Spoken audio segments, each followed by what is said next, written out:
I am Ferdinand Marcos, and I am the President of the Republic of the Philippines.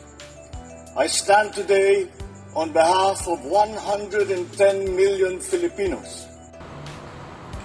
Magandang umaga, Malacanang Press Corps. Welcome sa ating press briefing ngayong araw. Simulan natin sa magandang balita na dala ng administrasyon ni Pangulong Ferdinand R. Marcos Jr. sa bagong Pilipinas. Kaugnay sa katatapos lang na 2025 national and local elections, alinsunod sa utos ni Pangulong Marcos Jr. sa Department of Budget and Management, inaprobahan noong Biyernes ng DBM ang 2,000 pisong across-the-board increase sa honoraria para sa mga guro at election workers. Ito ay bilang pagkilala sa kanilang mahalagang papel sa maayos na pagsasagawa ng 2025 national and local elections. Ibig sabihin, magiging 12,000 pesos na ang honoraria para sa mga electoral board chairperson. 11,000 pesos naman para sa poll clerk at third member, habang 8,000 pesos naman para sa mga support staff. Sa ilalim ng 2025 General Appropriations Act, nakalaan ang 7.4 billion pesos na pondo para sa higit 758,000 poll workers sa bansa.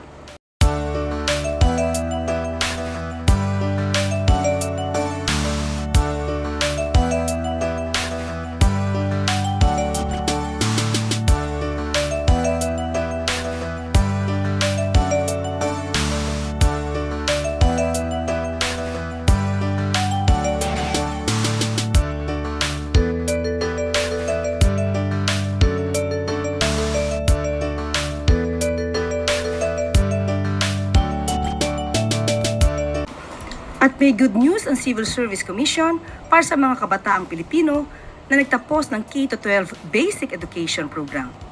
Sa ilalim ng CSC Resolution 2500229, maaari nang ma-qualify ang first-level government positions ang mga nagtapos ng Grade 10 at Grade 12 sa ilalim ng K-12 curriculum.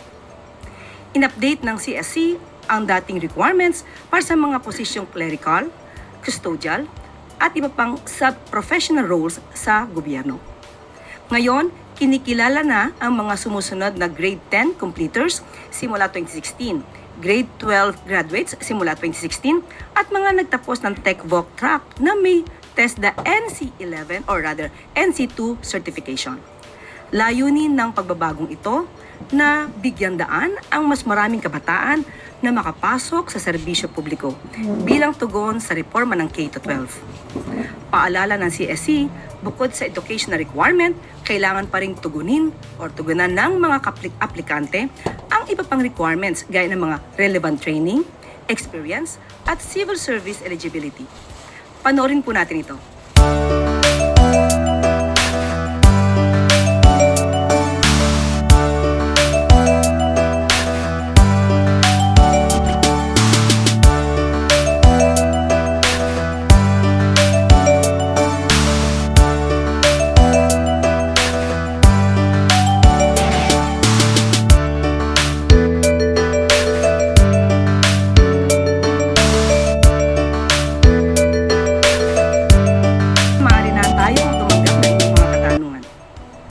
First question, Eden Santos, Net25.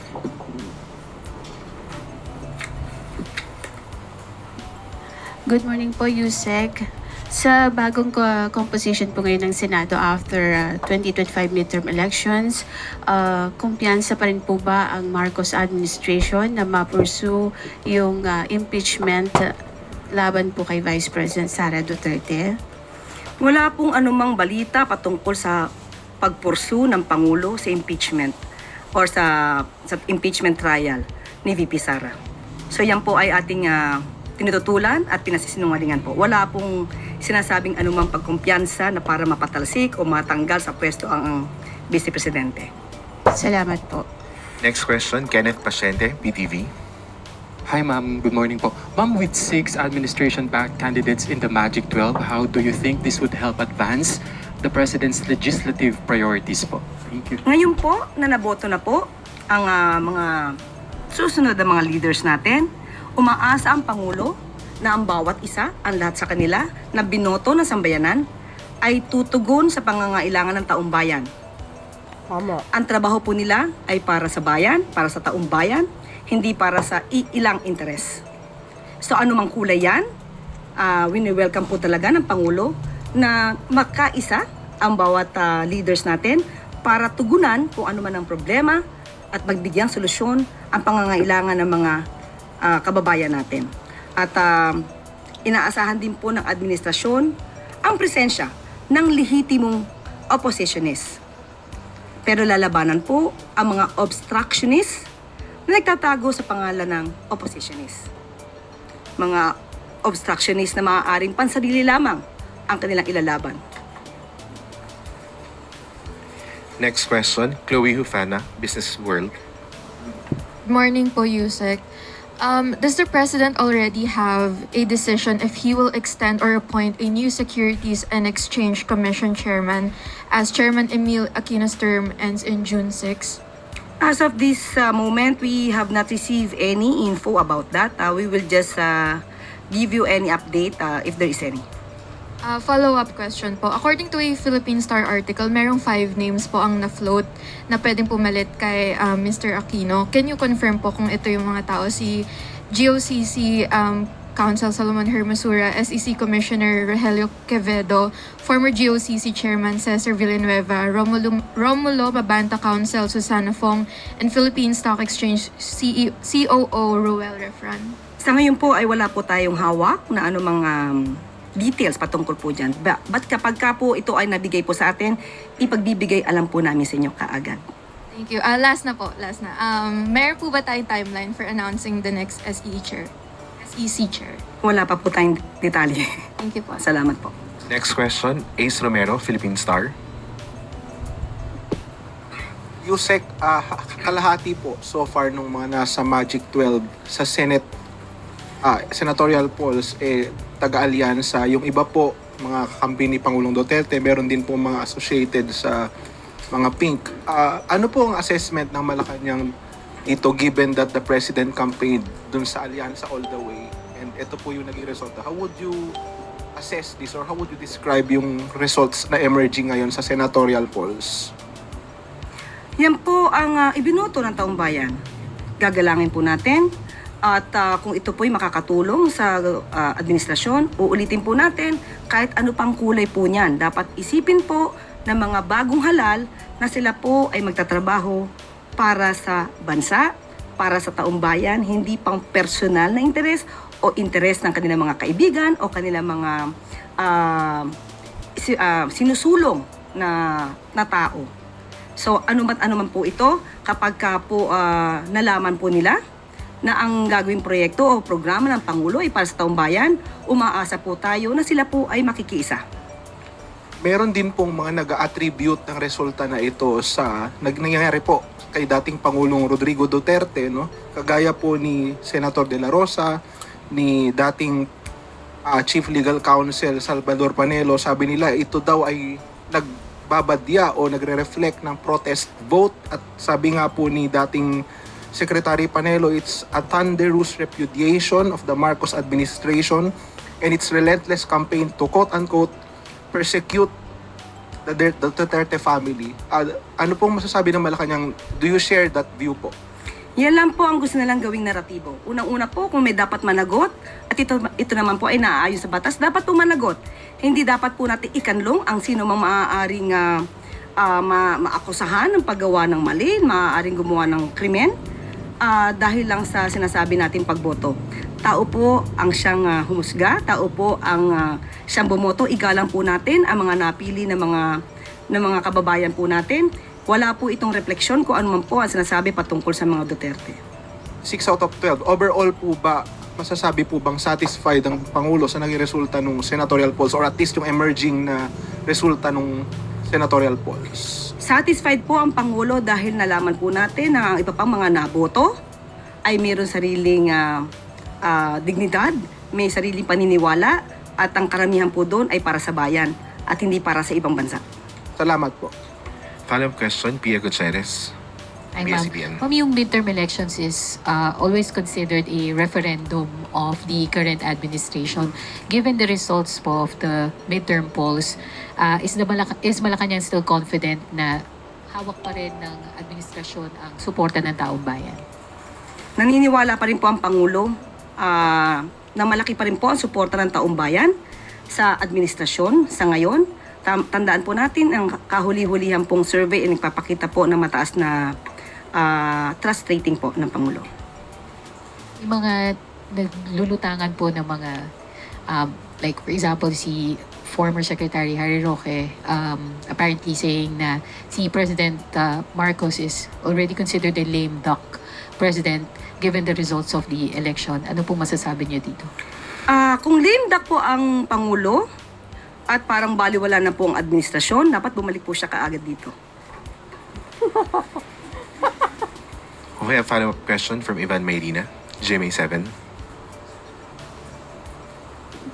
Ma'am, still on the results of the elections, nabanggit niyo kanina that the President welcomes the presence of a legitimate opposition pero lalabanan ang mga obstructionist. How do we differentiate kung ano po ang magiging aksyon ng legitimate opposition and how do we categorize the others na para at masabi nating obstructionist? Napakadali pong sagutin yan. Unang-una, pag sinabi natin lehitimong oppositionist, ang ipinaglalaban nila ay ang bansa, ang interes ng taong bayan, hindi ang personal na interes. Tama. Obstructionist, walang gagawin, kundi manira, walang makikitang maganda sa ginagawa ng gobyerno, at ang sariling interes lamang ang gustong palagawin. But isn't that a thin line, itong distinction po na ito? Hindi ko masasabing thin line lang yon. Makikita ang diferensya. Dahil kung ay paglalaban lamang nila ay yung kanilang sarili, hindi para sa taong bayan, obstructionist sila. At nung sinabi ho ninyong lalabanan, how exactly are you going to do that? Kung gagawa man sila ng fake news, kung ano-ano mang mga balita o ano-ano mang mga statement na maaari makasira sa gobyerno ng walang basihan, ito po ay ating tutugunan kagad. Thank you. Next question, Bettina Unite, Manila Bulletin. Good morning, Yusek.